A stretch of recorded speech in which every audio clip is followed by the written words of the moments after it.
Do not. Now see the context here. All this context, now you can look at this verse 14, hopefully in a much, much clearer way than maybe ever before. He says, do not become unevenly yoked with unbelievers. Okay, now that line comes in the context of everything since chapter 3, probably all the way to chapter 1. He's saying, look, you're yoking yourself. Okay, so what is yoking?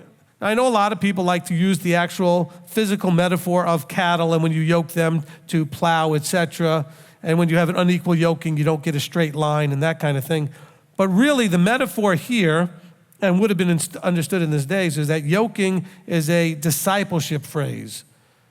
Yeshua says, take upon you my yoke.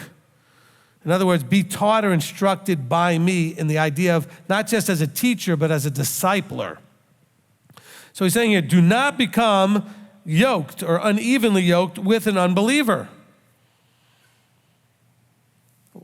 He says, for what partnership? Okay, so yoking is a partnership.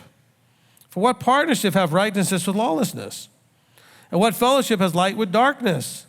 And what agreement has Messiah with Belial? Or what part does a believer have with an unbeliever? So he just took it full circle there. Now, by unbeliever, we could call unbeliever a Jew that doesn't believe in Messiah. We can call it a Gentile that believes in Messiah, doesn't believe in the Torah, or any combination of all of that mess. He's talking about, as a believer, his definition is one that is Torah observant and believes in Messiah. So when he says unbeliever, and a lot of you have heard me say this before, but one of the things that kind of wears me out and exhausts me is when a person comes up to me and says, well, you know my friend so-and-so at work, well, she's a believer, or he's a believer. Well, what does that mean? Well, they're Christian and they believe in the Messiah in a Christian sense, so that makes them a believer, because after all, your whole life as a Christian, you were told that makes you a believer. Well, you know what? You can find everybody and anybody on the street and they're all believers in something. I mean, they could be believers in Islam, Buddhism, atheism. You know, they could be secular humanism or any Hindu. They could be anything, but they're believers. Christian, Jew, they're all believers in something. But when Paul's using the phrase, what does he mean? He's talking about those that would embrace the fullness, which is Torah observance and Messiah. Because remember, he has a dual audience here. Those that are coming from the non-Torah base, that he's trying to get them to accept Torah, and those from the non-Messiah base, trying to get them to accept Yeshua. Seems like we're still doing that today. Not a whole lot has changed, all right? So he says, do not become unevenly yoked.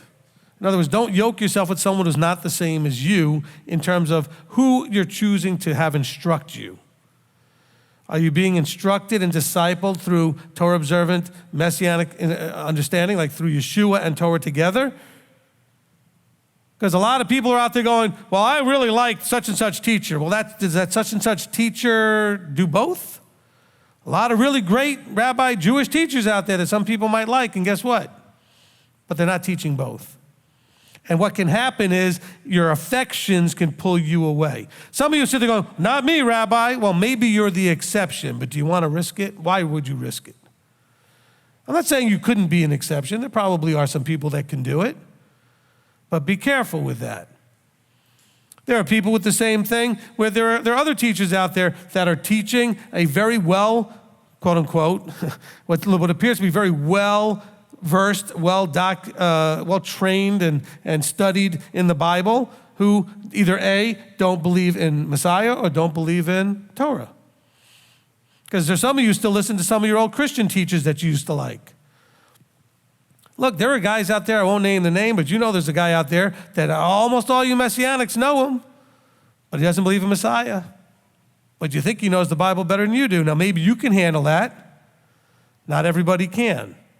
And so you know what? A lot of people that follow these people end up going in one direction or the other instead of staying on the path they're supposed to stay on. That could work for you. I'm not saying, so some of you are thinking, well, I like him, and well, you do, and that's great, but just recognize that not the majority. The majority will eventually make a decision to release either one or the other. They'll either let go of Yeshua or they'll let go of the Torah. That's just the reality. That's what Paul's dealing with here with the Corinthian congregation. He's saying, look, if you keep going the path you're going to let go of one or the other.